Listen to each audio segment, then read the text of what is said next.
Hello students, आप सभी का एसएमएल क्लासेज में हार्दिक स्वागत है। आज जो हम चैप्टर स्टार्ट कर रहे हैं वो चैप्टर आपके लिए बहुत ही इम्पोर्टेंट साबित होगा। इस चैप्टर की सहायता से आप एयरफोर्स, नेवी, एनडीए, आईआईटी इन सभी एग्ज़ाम को आप बेहतर तरीके से क्रैश कर सकते हैं। तो ये जो वीडियो है ये वीडियो फंक्शन से रिलेटेड है कि किस प्रकार कोई फंक्शन होगा और फंक्शन किसे कहा जाएगा, कब कौन फंक्शन होता है, कौन फंक्शन नहीं होता है, इसके बारे में हम जानकारी प्राप्त करेंगे। तो जो हमारा टॉपिक है वो लेसन नंबर कंपोजिट फंक्शन है, 2 लेसन नंबर है। जो लेसन नंबर 2 है ये 12th क्लास का कंपोजिट फंक्शन। कंपोजिट फंक्शन इसका हिंदी में जो नाम है वो है संयुक्त फलन। ठीक है, हिंदी में नाम इसका क्या है? संयुक्त फलन। अब संयुक्त फलन क्या है? तो संयुक्त को आप अगर थोड़ी देर के लिए अगर छोड़ दें तो पहले आप इस पे बात करेंगे फंक्शन पर। फिर फंक्शन क्या होता है? तो फंक्शन क्या होता है इसके लिए हमें थोड़ा सा बैक में जाना पड़ेगा। हमें जाना पड़ेगा क्लास 11th में। अब क्लास 11th में आपको पढ़ाया गया था समुच्चय,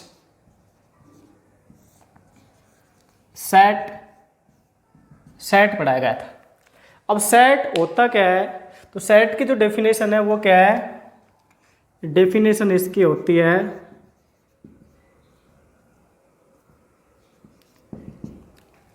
ए well defined collection of numbers, elements, things are called a set। ये सेट की डेफिनेशन है।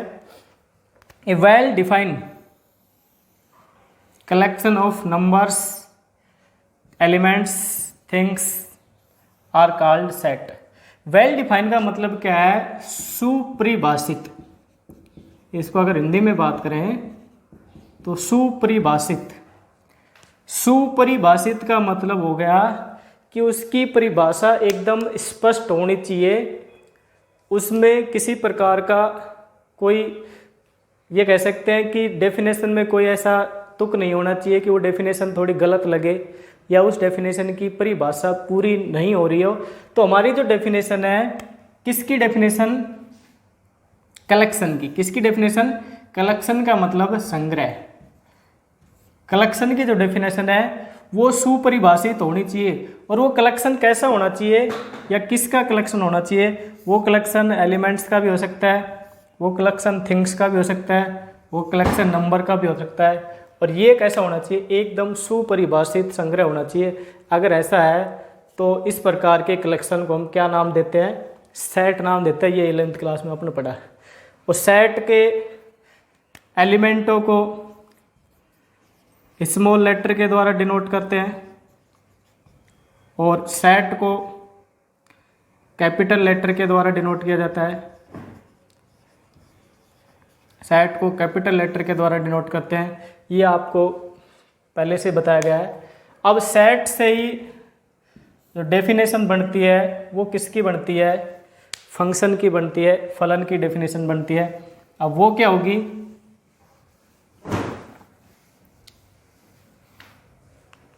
अब बात करते हैं फलन की कि फलन क्या होता है? फंक्शन। तो फंक्शन क्या होता है? Let A and B are two non empty set. दो सेट होंगे, ए और बी नॉन एम्पटी सेट होंगे। ठीक है, then a mapping F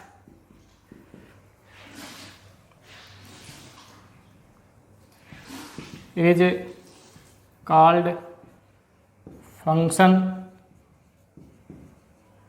if all elements of A is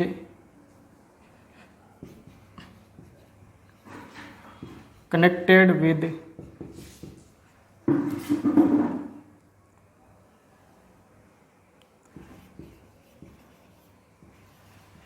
every elements of B is uniquely. ठीक है, तो ये फंक्शन की डेफिनेशन होगी कि कोई भी फंक्शन कब होगा कि जब आपके पास दो सेट दिए गए हैं और वो दो सेट क्या है, ए और बी दो सेट हैं। जैसे मान लिया आपके पास दो सेट हैं, एक ए सेट एक बी सेट है। इन दोनों सेटों में ए का कोई भी एलिमेंट ए मान लिया, बी का कोई भी एलिमेंट बी मान लिया, ये आपको 11th क्लास में बताया गया था। तब कोई भी एक फंक्शन एफ होगा, वो मैपिंग होगी। कब होगी? जब एक का प्रत्येक अवयव बी के अद्वितीय अवयव यूनिक अवयव से क्या हो, रिलेटेड हो। अगर इसको हम ग्राफ में देखें तो ये मान लिया ए सेट हमारा, ये मान लिया बी सेट हमारा, इसमें element A B C D है, 4 एलिमेंट है, इसमें एलिमेंट 1 2 3 4 है। तो यहाँ पे क्या होगा कि एक का प्रत्येक अवयव, एक का तो ऑल एलिमेंट बी के एक अवयव से रिलेटेड होना चाहिए, अद्वितीय यूनिकली। अद्वितीय का मतलब केवल और केवल एक से। तो ये ए 1 से रिलेटेड है, बी 2 से रिलेटेड है, सी 3 से रिलेटेड है और डी 4 से रिलेटेड है। तो इसमें हम ये कहेंगे कि एक का पहला अवयव एक इस एक से अवयव से रिलेटेड है, दूसरा अवयव दूसरे से रिलेटेड है, तीसरा अवयव तीसरे से रिलेटेड है, चौथा अवयव चौथे से रिलेटेड है। इसका मतलब होगा कि प्रत्येक अवयव अद्वितीय अवयव से रिलेटेड है, एक ही अवयव से रिलेटेड है। अगर ऐसा हो जाता कि ये अवयव इससे रिलेटेड हो जाता तो ये फिर फंक्शन नहीं होता। तो एक अवयव एक ही अवयव से रिलेटेड हो रहा है तो ऐसी मैपिंग जो है, ऐसा जो प्रतिचित्रण है, उस प्रतिचित्रण को हम किस नाम से जानते हैं? फंक्शन के नाम से जानते हैं। और फंक्शन को एफ के द्वारा डिनोट किया जाता है। और फंक्शन के कई टाइप्स होते हैं, इन सब की चर्चा आपने 11th क्लास में की थी। तो मैंने सेट की डेफिनेशन क्या होता है सेट और फंक्शन की डेफिनेशन क्या होता है फंक्शन, इसको आपको एक बार रिवाइज कराया है। और अब हम जो हमारा टॉपिक है उसकी बात करते हैं, कंपोजिट फंक्शन।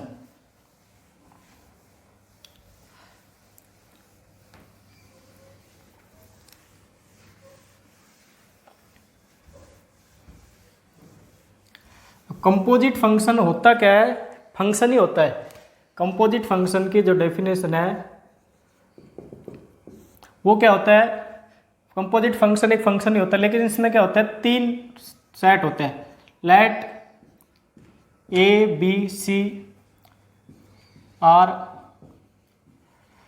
3 सेट, 3 सेट हैं ए बी सी एंड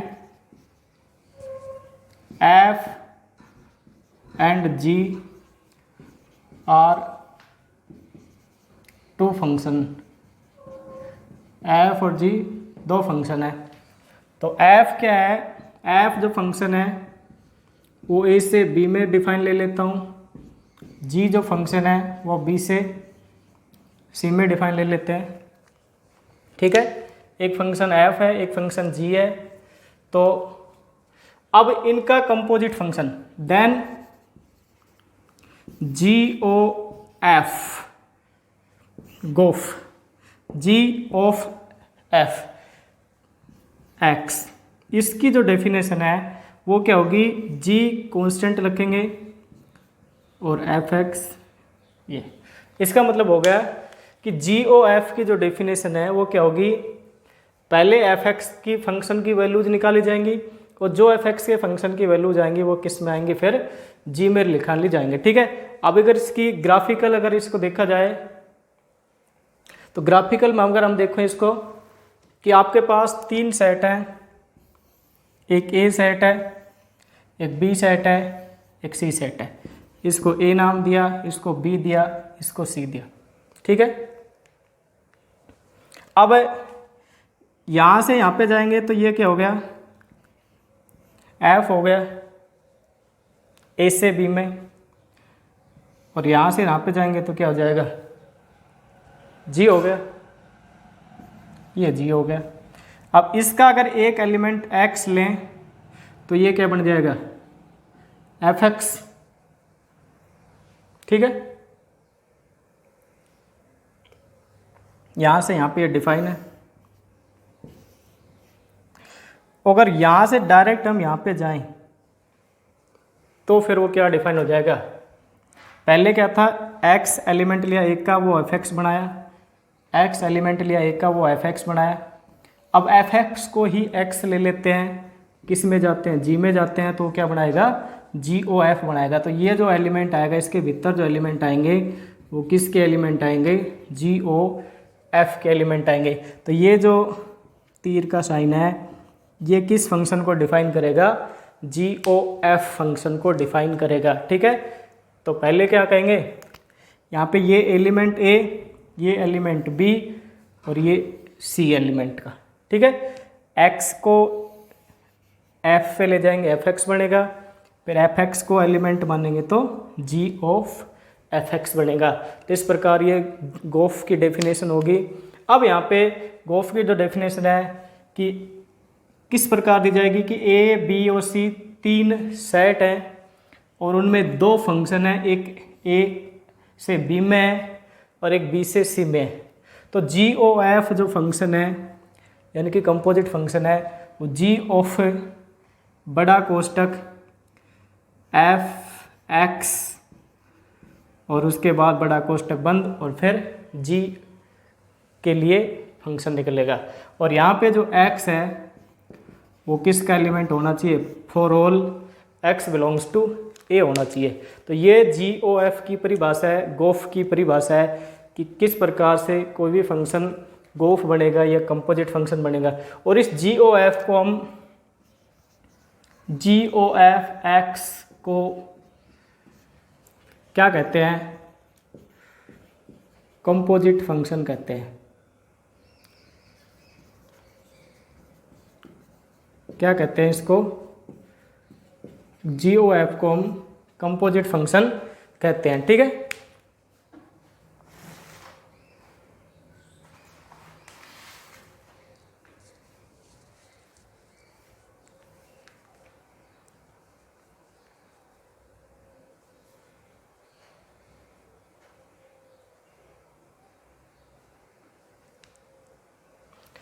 अब इसके लिए आपको एक बात याद रखनी है कि कब जी ओ एफ का अस्तित्व होता है और कब जी ओ एफ का अस्तित्व नहीं होता है। तो इसके लिए आपको एक नोट याद रखना है। क्या याद रखना है आपको, जी ओ एफ है उसकी परिभाषा से स्पष्ट है कि जी ओ एफ है ना वो तभी और केवल तभी परिभाषित होगा जब एक का प्रत्येक अवयव x के लिए एफ एक्स, ठीक है, एक के प्रत्येक अवयव x के लिए एफ एक्स, एक के प्रत्येक अवयव एक x के लिए एफ एक्स,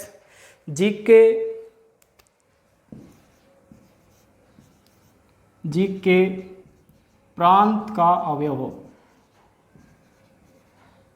अब ये प्रांत क्या होता है, इसकी बात कर, प्रांत का अवयव हो तो जी ओ एफ प्राप्त हो सकता है, अन्यथा जी ओ एफ प्राप्त नहीं हो सकता। अब प्रांत क्या होता है, एक बार 1 सेकंड के लिए प्रांत क्या होता है, जैसे मान लिया कि कोई भी एक फंक्शन है एफ ए से बी, तो एक के जितने भी अवयव हैं उन सभी अवयवों को एफ का प्रांत कहते हैं। एक के जितने भी अवयव हैं उन सभी अवयवों को एफ का क्या कहते हैं, प्रांत कहते हैं। अब यहाँ पे देखो क्या हो रहा है कि एफ ए से बी में है और जी है ना वो बी से सी में है। यहाँ पे कह रहा है कि एक का प्रत्येक अवयव x के लिए, एक का प्रत्येक अवयव, यहाँ पे x की वैल्यू रखेंगे, एक का अवयव लेंगे तो यहाँ पे क्या हो जाएगा, fx आ जाएगा। ठीक है। अब ये कह रहा है कि तो g का जो प्रांत है ना उसके समान होना चाहिए। तो जो fx आ गया वो fx यहाँ पे बनेगा और फिर क्या बना देगा, g ऑफ fx बना देगा।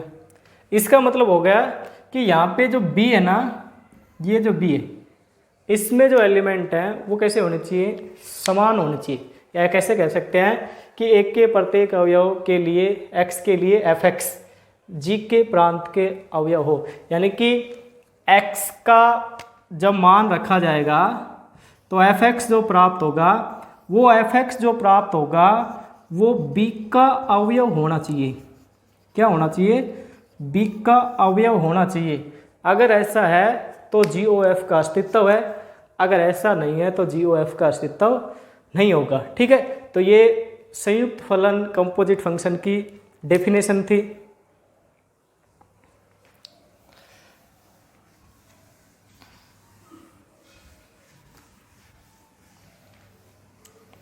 अब इसके हम कुछ महत्वपूर्ण बिंदुओं की बात करते हैं। GOF का प्रांत, तो GOF का प्रांत क्या होगा, वही देखो क्या हो रहा है, GOF है ना, इसको मैं ये कह सकता हूँ कि A से C पे परिभाषित। क्यों, क्योंकि A से B पे था वो और B से C पे था G, ये दोनों क्या हो गए, कॉमन हो गए, तो क्या हो गया, A से C पे परिभाषित हो गया। तो एक का प्रत्येक अवयव GOF का प्रांत का अवयव होगा। सही बात है, समझ में आई बात। क्योंकि ए पहले जो सेट होता है उस पहले सेट के जो भी अवयव होते हैं वो प्रांत होते हैं। तो यहाँ पे पहला सेट कौन आ रहा है, ए आ रहा है, तो एक का प्रत्येक अवयव GOF का प्रांत हो जाएगा। ठीक है। GOF का सहप्रांत,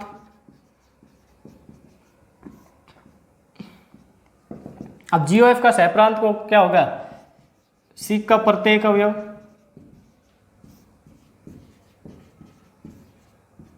GOF का सहप्रांत हो जाएगा।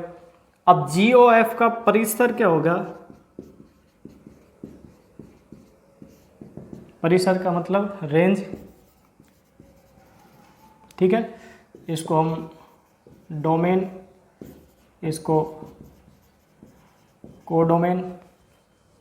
अब रेंज क्या होगी, यहाँ पे लिखा है कि एक का प्रत्येक अवयव GOF का प्रांत होगा, C का प्रत्येक अवयव GOF का सहप्रांत होगा। अब GOF के सभी प्रतिबिंब, प्रतिबिंब का मतलब मैपिंग, तो GOF की जो मैपिंग बनेगी, या इसका मतलब है कि x का मान आपने रखा, x का मान रखने पर जो GOF के मान आएंगे, GOF के मान आएंगे, जैसे मान लें GOF 1 आएगा, GOF 2 आएगा, GOF 3, x के जितने मान रखे जाएंगे उतने उसके हिसाब से आते जाएंगे। देखो यो क्या होता है, GOF x होता है, तो x की जो जो वैल्यू रखी जाएगी वो फंक्शन की वैल्यू आती जाएगी। तो GOF के जो मान आएंगे का जो सेट बनेगा,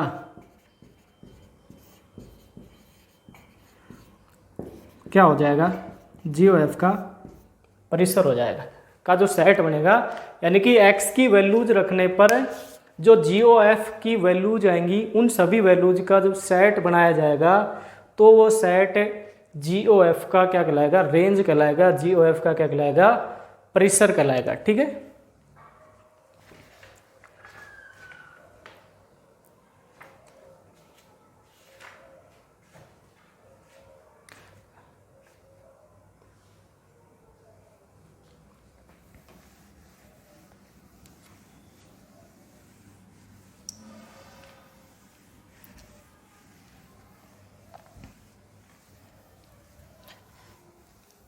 सेम टू सेम GOF की तरह एक FOG होता है, FOGX।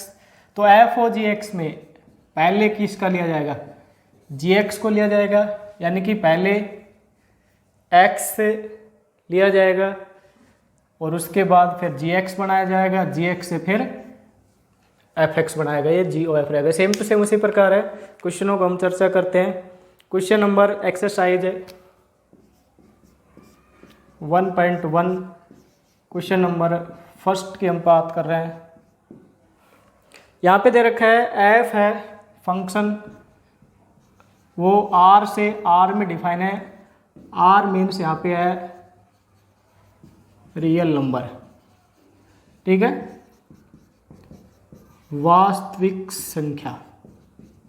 r क्या है, रियल नंबर है, वास्तविक संख्या है। सेम टू सेम जी भी r से r में डिफाइन है, ये भी। तो आपको GOF और FOG बताना है क्या होगा। तो हम बात करते हैं जो जो दे रखा है उसकी। fx की वैल्यू हमारे पास दी गई है 2x + 3, gx की वैल्यू दी गई है x² + 5, और हमें GOF और FOG हमें बताना है क्या होगा। तो हम बात करते हैं सबसे पहले GOFX। तो GOFX की जो डेफिनेशन है वो क्या है कि G of fx, ये। अब देखो G of fx की वैल्यूज क्या है, देखो यहाँ पे 2x + 3, 2x + 3, ठीक है। ध्यान देना बात पे, fx की वैल्यू हमने डायरेक्ट रख दी यहाँ पे। अगर x का कोई अगर मान दिया गया 1 2 3 4 A B C D X Y Z कुछ भी होता तो हम वहाँ पे x की अलग अलग मान रखते हैं। यहाँ पे x का कुछ भी मान नहीं दिया गया है, x एक रियल नंबर है। तो जब x एक रियल नंबर है तो x की वैल्यू जो थी वो वैसे ही वैसे रख दिए। x का मान क्या है, 2x + 3 है, तो हमने 2x + 3 रख दिया। समझ में आई बात। अब देखो, अब ये g 2x + 3 हो गया। अब मैं कहूँगा कि ये पूरा मेरा क्या हो गया, मैं अगर इसको 1 सेकंड के लिए इसको क्या मान लूँ, p मान लूँ, तो ये GP हो गया। और p का मान किसके बराबर है, जहाँ पे p किसके बराबर है, 2x + 3 के बराबर है। तो भाई GP मेरे को बताना है, ध्यान देना बात पे, आपको क्या बताना है, GP। और मेरे पास ये कह रखा है कि GX का फंक्शन का जो मान है वो किसके बराबर है, x² + 5 के बराबर है। तो मैं GP और GX को जब बराबर करूंगा तो इस x के स्थान पर x को रिप्लेस किससे करूंगा, p से करूंगा। यानी कि x के स्थान पर क्या रख दूंगा, p रख दूंगा। तो जब मैं x के स्थान पर p रखूंगा तो मेरा क्या हो जाएगा, p² + 5। x के स्थान पर मैंने क्या लिखा, यहाँ पे GP था, यहाँ पे क्या रख दिया, फंक्शन हमारा GX था, तो x² + 5, तो ये क्या होगा, p² + 5। अब मैं क्या कर देता हूँ, p की वैल्यू पुट कर देता हूँ वापस। तो 2x + 3 ² + 5, इसको मैं सोल्व कर लेता हूँ। a + b का फॉर्मूला लगेगा, a + b का होल स्क्वायर बराबर a² + 2ab + b²। इस फॉर्मूले का यूज करना है। तो 2x का होल स्क्वायर 2 × 2x × 3 + 3 का होल स्क्वायर + 5, तो क्या होगा ये 4x² + 2 2 जा 4 3 जा 12x + 9 + 5 14। ये हमारा क्या हो गया, GOF X हो गया। या ऐसे कह सकते हैं शॉर्ट करते हैं उसको, गोफ एक्स हो गया। ठीक है, गोफ की वैल्यू हमारे पास प्राप्त हो गई। गोफ की वैल्यू किसके बराबर है? इस संख्या के बराबर है। ठीक है, ऐसे ही सेम टू सेम एफ और जी प्राप्त हो सकता है। समझ में आया होगा आपको? बहुत ही आराम से आपको ध्यान देना कि किस प्रकार से क्या हम कर रहे हैं और क्या हमें प्राप्त करना है। ठीक है, जी ओ एफ हो गया हमारा। अब हम बात करते हैं एफ ओ जी। बहुत ही ईजी है, आप इसको एक बार ध्यान से देखेंगे तो समझ में अच्छी तरह से आएगा। तो एफ बाहर रख लिया, जी एक्स भीतर रख दिया। ठीक है, समझ में आई बात? अब x बिलोंग्स टू क्या होगा? a होगा। अब a अपने को पता ही नहीं है क्या है तो लिख दिया जैसे। अब ये होगा f कोष्टक gx। तो gx क्या है भाई अपना? X square plus 5। ठीक है, हो गया। अब फंक्शन हो गया f का और ये पूरा x मानना पड़ेगा।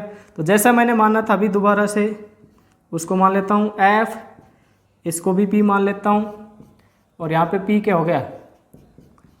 एक्स स्क्वायर प्लस 5 हो गया। ठीक है, समझ में आ गया सबको? यस, ठीक है। अब एफ पी की वैल्यू चाहिए मेरे पास। एफ एक्स की वैल्यू क्या है? 2x प्लस 3 है।